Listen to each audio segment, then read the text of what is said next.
Yes. Yung paghawak ni Richard ng dibdib mo.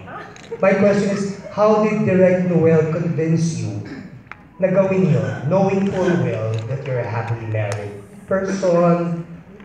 Ganun din naman si Richard. Well, you know, if as an actor kasi, you usually take everything in the whole content and you have to understand what the scene is really all about. Of course, you, as the audience, watching it on a trailer, you don't understand what's happening in the scene. You only see that part and it shocks you. Hindi ba?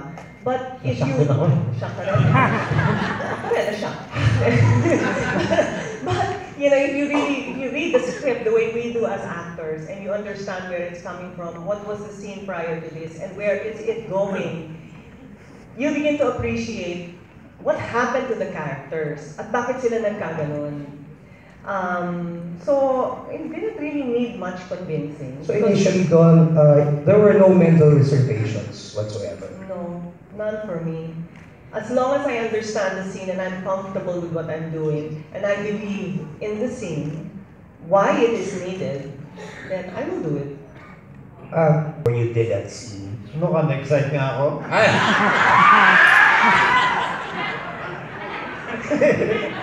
thank you, Richard. That's all we want to say.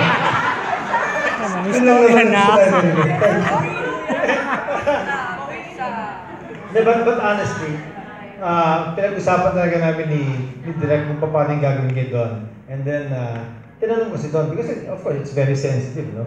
That part of the body of Don. Sabi ko, alam ko na asawa ko, di ba? And, siyempre, it's up to her to explain to the husband. Kami naman, we're actors doing our scenes together. So, I guess napag-usapan nila yan. Also, I mean, you know, what's so difficult to understand? It's not like as if we were doing it in a torrid love scene. There's galit kami, galit siya, may eksenang nangyayari. Sana lagi akong galit.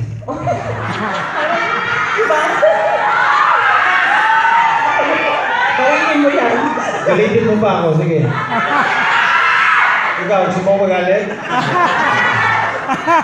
Okay. You're good, Marani. Okay na? Okay.